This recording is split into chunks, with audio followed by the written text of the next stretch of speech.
I'm Jessie Heredia, and you're listening to Soul Care for the New Mom, a podcast designed with new moms in mind, where we talk about what it looks like to thrive in motherhood as the free, confident, joy-filled women God has called us to be.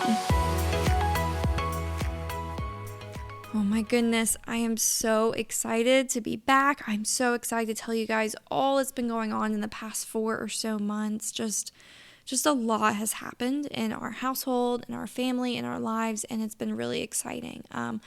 First, I'll just say that we are in this really cool season right now with 2 toddlers now that Tessa is almost 3. I can't even believe that. And our sweet and sassy Jamie Kate is in full-blown toddler mode, 16 months, and is just so much fun. It's been really cool just seeing them bond as sisters, seeing them both just grow up together and have so much fun together. And honestly, it's been a breath of fresh air for Gray and I to be out of that baby stage, especially because we are in a very interesting transition in our family. We are actually in the process of becoming foster parents, and we actually should be open for placements in about a month, which is huge news, something we're both so excited but also super nervous about. This is just something that God has laid on our heart for a few years, and we're just finally at the point where we're pursuing it, and it's both scary and exciting. And I know that I'll be keeping you guys updated on that journey as we go through it. But really, I just love how much has happened this year in our marriage as far as how it's been strengthened through counseling, through marriage counseling. And we're actually going to be sharing more about our experiences with that in next week's episode. So you can be on the lookout for that one. But yeah, in our house these days, it's just a lot of fun right now. Sister antics are at an all-time high now that the girls are sharing a room. The sleep struggles are so real sometimes. But as for me personally, another thing I'm so excited about is just this next season of the podcast and how it's going to be different from other seasons from the past. And as a lot of you know, last season was actually the first season where I invited guests onto the show. And I want you to know that I'm definitely going to keep doing that because of all of the positive feedback I got from you guys. And just from the fact that I get tired of hearing my own voice. And so it's really nice to let people shine in different areas of life and give insight into things that I might not be able to speak into in the same way that they can. So you can definitely expect to see more guests this time around. I already have so many awesome ones lined up that I just know you guys are going to love. But this season is actually going to be a little different from past seasons in that the episodes where it's just me speaking are going to be longer. They're going to be more off the cuff, more unscripted, and really focused on what has become my main message and platform these days, which is how moms can break free from anxiety and perfectionism and anger and find renewed joy in motherhood. And I know that this is something that has kind of been woven into past episodes. It's been woven into my ministry all along, but ever since I've taken Soul Care for the New Mom into this new direction, it's become really clear to me how important this topic is and how much I really do have to say about it just based on my own experiences with overcoming perfectionism and anger and such. So you can expect that the solo episodes that I do, where it's just me speaking, will have more of a coaching feel to them, where I'm actually diving into these things and giving more practical biblical strategies for working through them. And that actually leads me into my one last big exciting news that I want to share with you guys, which is that I have become a coach for moms. And now what this means is that I offer one-on-one coaching to moms who are feeling overwhelmed, overrun by motherhood, who are wanting to find freedom from perfectionism, anger, anxiety, who are wanting to create a better rhythm for their life, for their marriage, and become the healthiest version of themselves. And honestly, if you had told me like 6 months ago that I would be doing this, I don't even know if I would have believed you, because I really did have this totally different vision for what this ministry was going to be. But then it was like, just as things started falling apart and I was forced to take a step back and re-examine some things, that's when it became clear that I needed to try something new, something bold. And this is when I found myself coaching women. So far, I'll be honest and say that it has been one of the most fulfilling things I have ever done. I really do mean that. I've now had the privilege of coaching several women, and hearing how this program is changing their lives is absolutely incredible. So if you want to read their testimonials about their experiences with me to kind of get an inside look at my coaching program, you can actually visit my coaching website at soulcareforthenewmom.com/coaching, and I'll also link it in the show notes. But today, as far as, this episode, we're going to be talking about something that has actually come up a lot in my coaching calls, because I think on some level, all of us moms struggle with this thing, and that thing is anger. Anger in motherhood. Anger toward our kids. Anger about our circumstances, our marriage, our lack of control. I want to shed light on this subject of anger. I want to talk about where this anger comes from. I want to talk about how it's played a role in my own motherhood journey, in my own life, and then I want to give some practical strategies for overcoming anger, the things that have helped me break the cycle of anger in my own life. And this is something I'm super passionate about because of my past struggles, because this is something that I've struggled with for years and years, for so long, and something that I used to feel very ashamed about even. Even before I became a mom, anger was a struggle for me.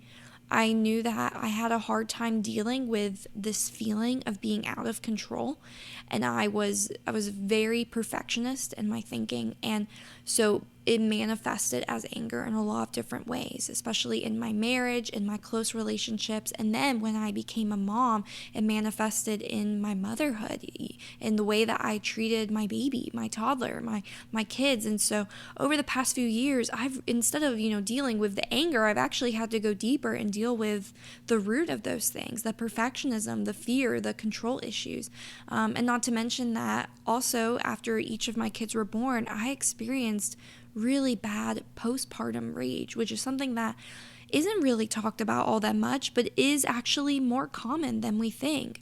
In the same way that postpartum anxiety and postpartum depression are becoming a lot less taboo to talk about and are becoming more prevalent in our culture and what we're sharing and what we're talking about and being open about, I feel like postpartum rage is starting to become more prevalent in what we see and what we hear, and I want to be one of those voices that is breaking that taboo and is bringing these things into the light, because they matter and because moms need to know that they're not alone.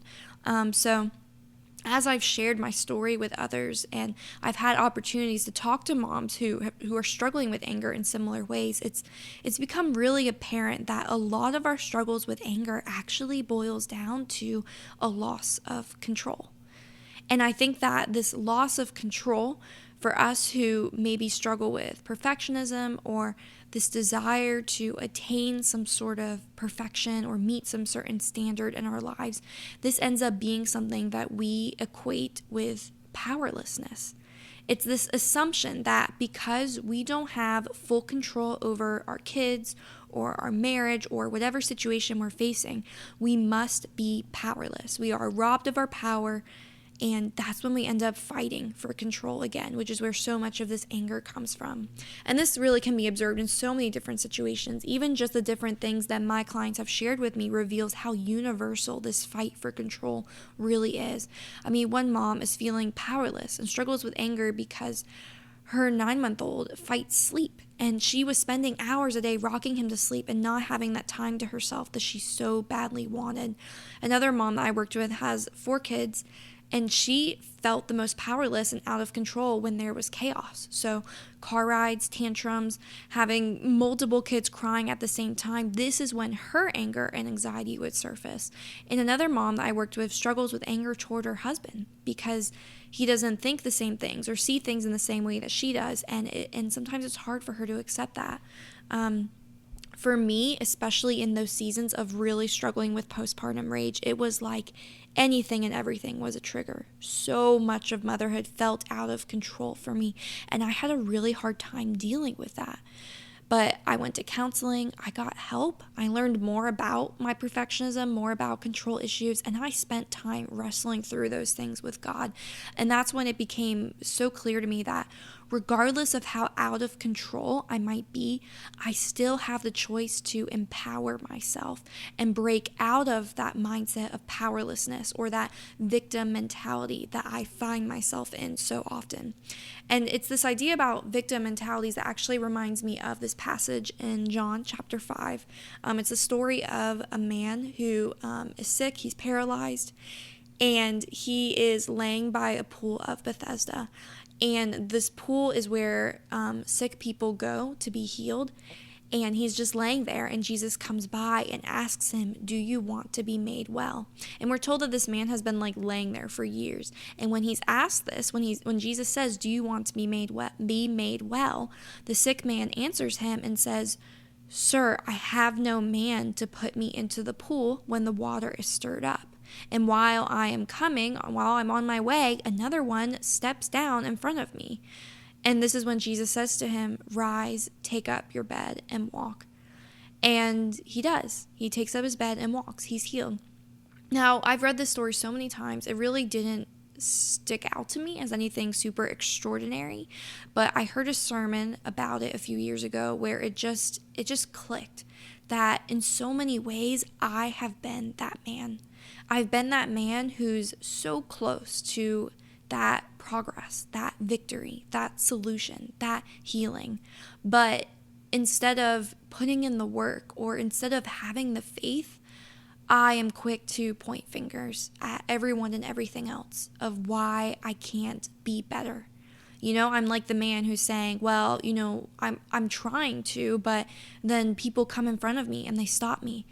And I've been that man. I've been that man saying, well, I want to be less angry, but my kid just won't sleep. Or I want to be more kind, but my husband just doesn't understand my heart. Whatever the thing is that I have pointed to as the reason for my anger, those things I have allowed to control me and allowed to kind of make me stay in this victim mentality where I'm not getting healed. I'm not seeing progress. I'm not experiencing victory. And so I feel like this passage, it's meant so much to me, and I feel like it can mean a lot to us all as moms. I think that for many of us, we are pleading and we're crying out to God for healing from our anger, when the truth is He's already offering healing. What we're lacking is the empowerment to go after that healing. And also sometimes we just lack a clear understanding of what we need healing from, because in many cases, it's not even anger we need healing from. It's not even perfectionism or the control issues. What is at the root of these things is actually fear. Fear of being out of control, fear of failure, fear of being rejected, abandoned, not being good enough or not worthy of love, fear of hurting others even.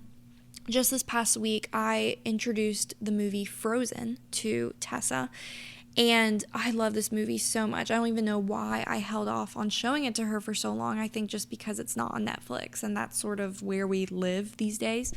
But I was rewatching Frozen with her this week, and it just struck me how much Elsa reacted out of her fear, how much of her life and the things that she was doing, the destruction she was bringing to the kingdom was out of this place of fear.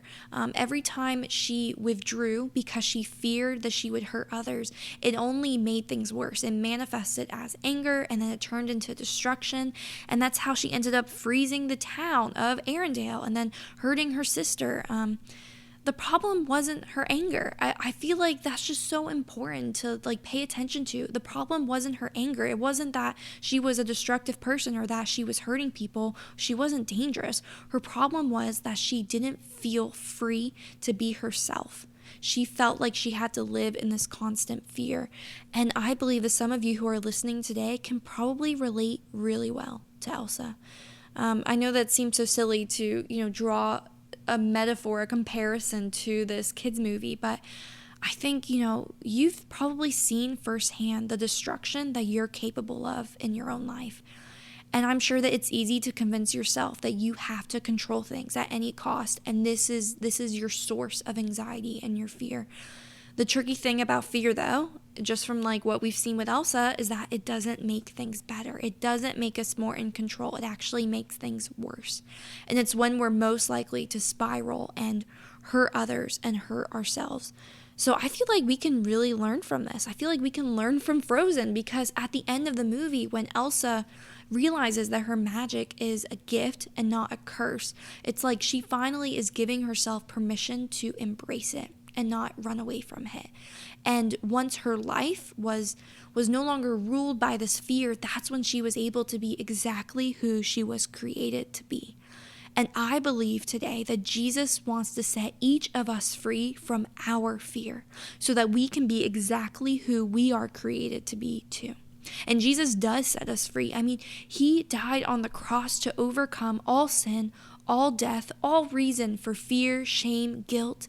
He gave us victory over it all. He gives us his righteousness. He gives us his approval, his identity. But a lot of us, we're like the man who's laying by the pool, and we're not choosing to receive it or walk in it. Now, I know that this is heavy stuff, and I do want to kind of switch gears, because I want to talk about what are some practical strategies for working through these things. And I just want to go back real quick to this idea of empowerment. I know we just addressed this idea of victim mentalities and this feeling of powerlessness and how it contributes to anger, but let's talk about the flip side. How do we go from feeling powerless to feeling powerful? How do we go from angrily fighting for control and blaming our kids or our circumstances or our husbands for our lack of control? How do we go from that to being able to walk in confidence and peace regardless? In my opinion, one of the best first things you can do is something that I know sounds so simple, but can actually be a really difficult practice, which is list your options. In our house, the question, what are our options, is something that we ask ourselves all the time. Every time we're up against a new situation that we don't know how to handle or a new struggle with one of our kids, this is the question that we ask. And I want to give you a few examples of how this has worked, starting with one where I was not feeling empowered and where I was not practicing self-control over my anger. And then I'm going to give you an example of how this has worked when I was empowered and able to be free from my anger. And the funny thing is that in both of these examples, the situation that I was up against was actually the exact same thing. So the first example, the one where I was not feeling empowered, where I was not practicing self-control over my anger, was when my eldest, Tessa, was a few months old and she began skipping her morning nap. Now, I know that a lot of us moms have been there. We know what it's like when they start to drop, one or two naps, and it's a hard transition. It's already so confusing and so hard to get him into a schedule to begin with. And then when that schedule starts to get all thrown out the window, I mean, that's a hard thing to adjust to. And I did not adjust well to that nap that Tessa was dropping. I fought so hard to keep this nap intact, because this was the time when I had my alone time, when I drank my coffee and enjoyed my time in the Word. This is when I would pray or when I would do yoga. This was my time for self-care, my time for soul care. And when she started skipping that nap, I just fought it as hard as I could, because I was afraid of losing everything that I loved. I was afraid of not being myself, and I already was dealing with postpartum rage and just this fear of being out of control. And there was one day where actually there were several days where I would end up yelling and crying and screaming because I just wanted my daughter to nap, and she just wouldn't. She just was giving up that nap for good. And there was one day in particular where I ended up yelling at her. I guess she was about 4 or 5 months old, and I yelled at her. And my husband, who was sleeping in the other room because he was working night shift at the time, so he was sleeping during the day, and he heard me through the wall in the other room, and he came running in. And as soon he knew already what the struggle was about. He already knew what I was dealing with and how frustrating it was for me. And he busted into that room and he just said to me, "Whatever you're doing isn't working, so stop. It's time to try something new." And he, right then and there, gave me my options. He said, you can either keep fighting like this and just hope and pray that she does, go to sleep during this time like you want her to, or you can go do something else, like take her to the park, walk around the park, see if you can, go find something else to do that will bring joy and bring peace and be good for you and not this battle that you're currently in right now. So he listed out my options for me, and what it did was it brought me back to reality. The reality is that I did have a say. The reality is I did have power. The reality is I was not a victim, even though I felt like I was one. And what ended up happening is that I ended up taking her to the park, and we actually went every day for close to a year during that time slot of when she would normally take that nap. And this became my time alone. This became my self-care. This became my time with God, where I would pray and worship and cry and feel comforted and feel joy during worship and praise. I mean, this really did change motherhood for me, but I would never have known if I hadn't been willing to try something new. The truth is that you are given endless opportunities to try new things. But first, we have to acknowledge that this is the truth and that our world won't fall apart if we don't get it right the first time. I think that perfectionism and anxiety are really good at lying to us and making us feel like there is only one right option. Like how I clung to that nap so hard because I thought this is the only way that this will work.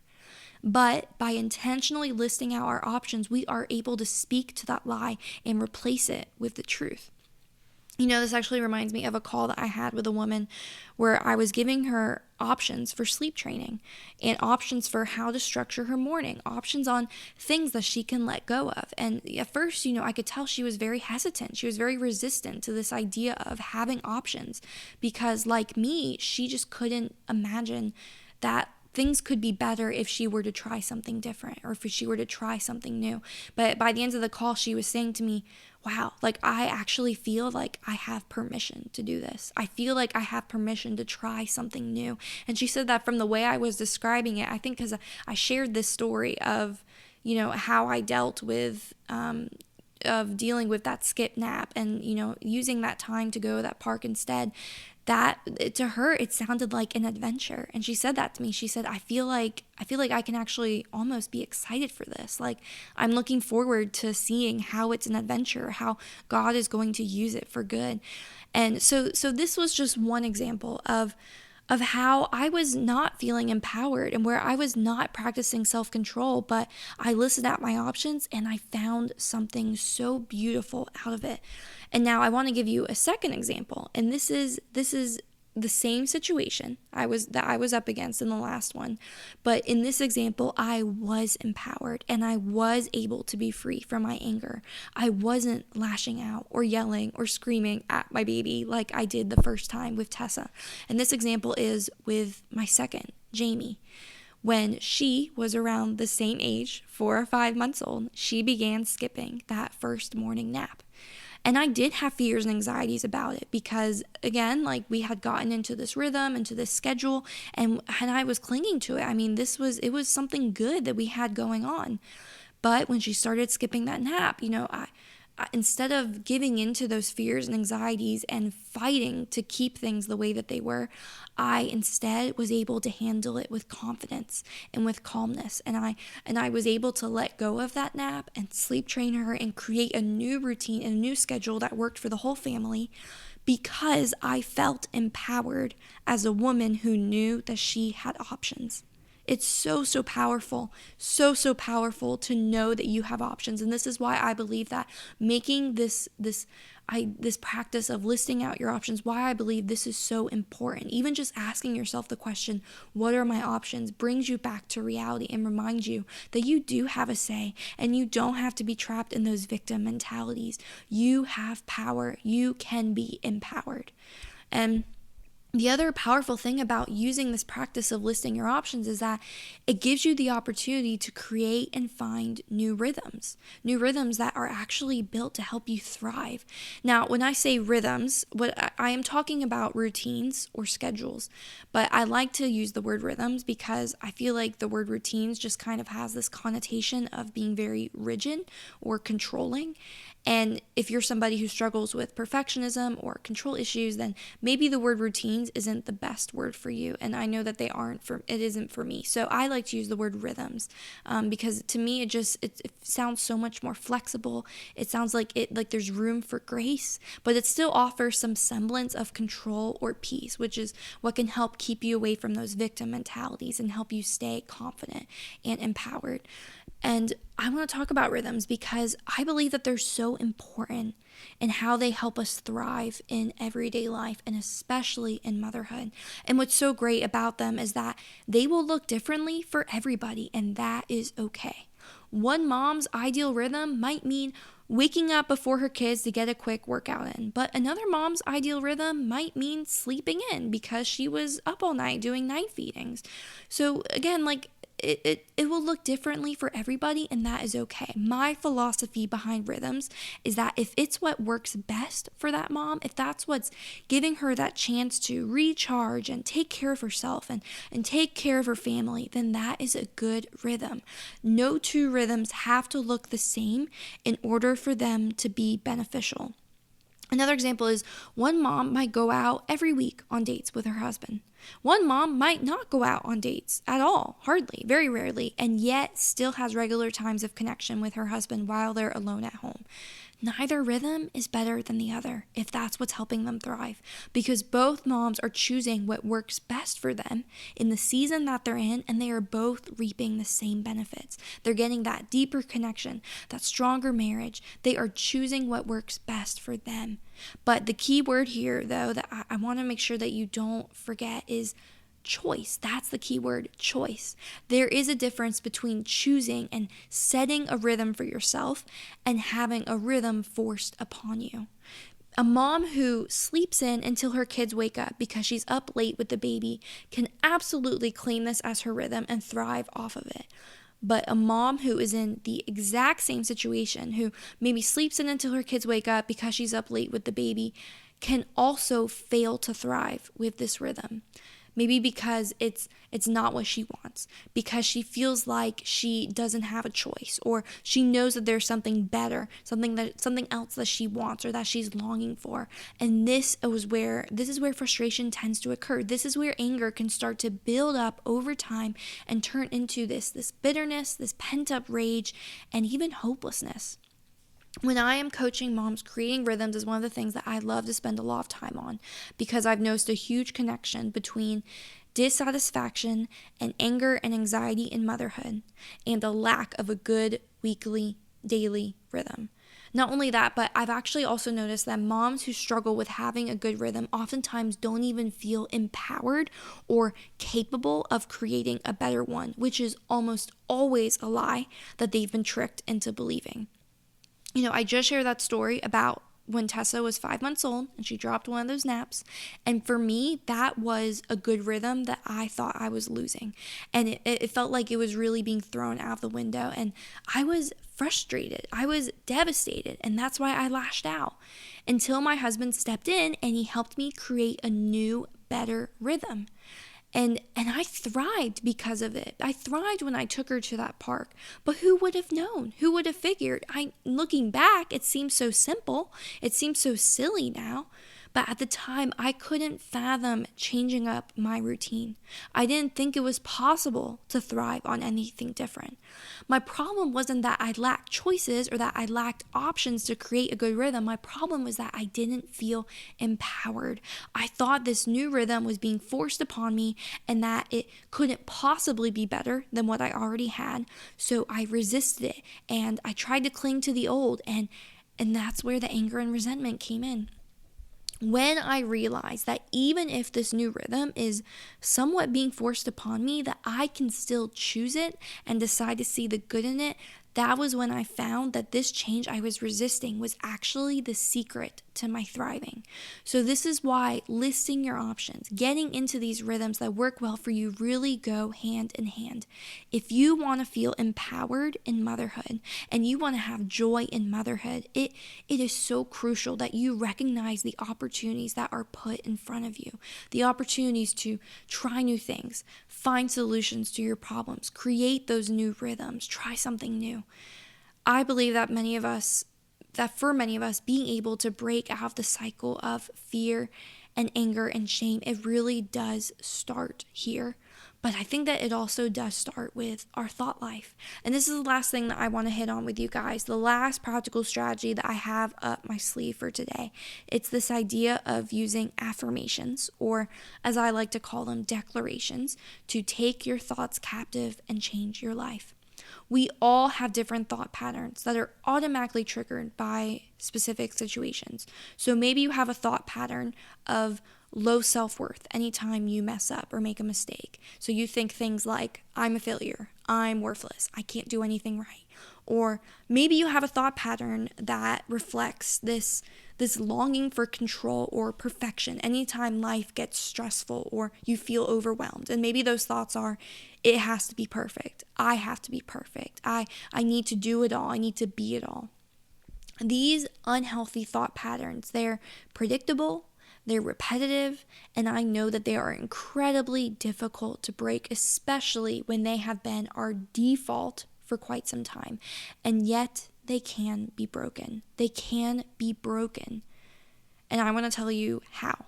So in study after study, evidence has shown that negative patterns in our thinking can be broken or replaced when we disrupt them with positive thoughts, positive thinking, affirmations, declarations, mantras, whatever you want to call them. When we think and declare these positive thoughts over ourselves, whether before or during or even after coming up against a trigger, we are training our brain to respond to those triggers differently over time, which means less anxious thoughts, less low self-worth, less perfectionist mindsets, and more. So this in turn influences our behavior in major ways. This means no more lashing out in anger, no more beating yourself up out of guilt, no more running yourself into the ground. I firmly believe that if you can change your thoughts, you can change your life.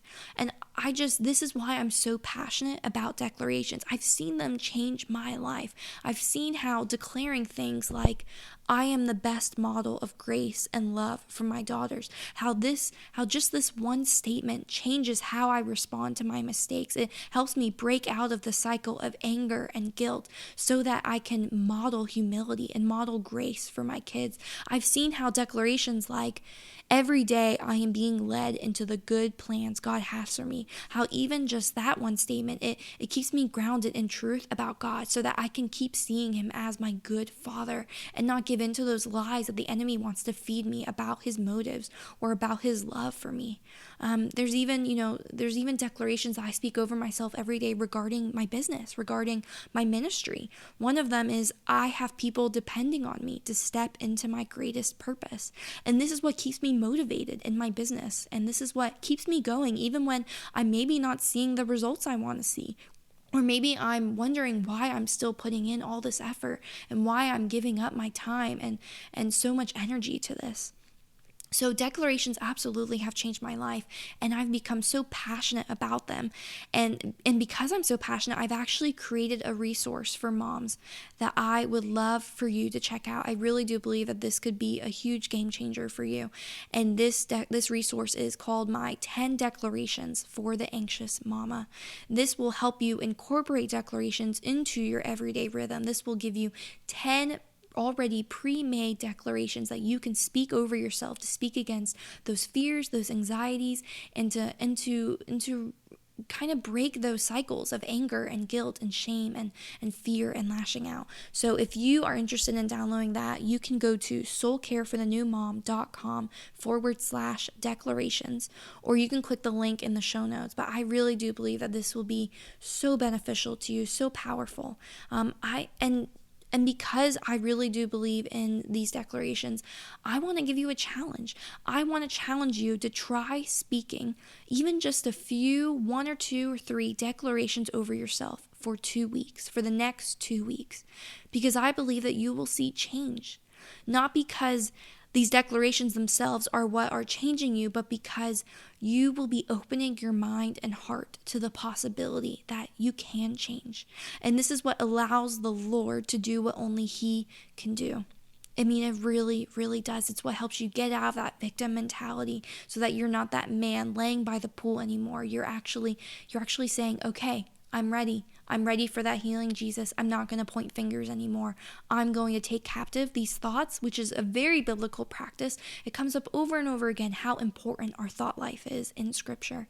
But there's one thing that I want to remind you, and it's that it will take time. It will take time to see serious transformation. It just doesn't happen overnight. Fruit of the Spirit is grown in us over time. So just like how we have to be patient when we plant seeds in soil and they're growing into the flowers that they're meant to be, we have to remain patient with ourselves in the process of becoming who God has created us to be. There are fruits that He's growing in us: love, joy, peace, kindness, goodness, faithfulness, self-control. But we can't force the growth to happen. We can't make it happen in our timing. We can only do what is our part, and then we trust Him to do the rest. So again, you can go to soulcareforthenewmom.com/declarations to get started on creating declarations, finding declarations, and speaking those over yourself. But now that we're at the end of today's episode, I want to give you 2 more challenges besides the one that I just shared. And the second one is to take a look at your rhythms. Take a look at your daily and weekly rhythms. Do you find that you have enough time for self-care or investing in your marriage or nurturing your faith? Are there parts of your rhythm that are more frustrating to you, or they're dissatisfying in some way? Are there parts of your rhythm that don't even feel like a rhythm but are actually kind of chaotic or stressful? I want you to take notes of these things and write them down. And then the second challenge to this is decide what you're going to do about it. List out your options.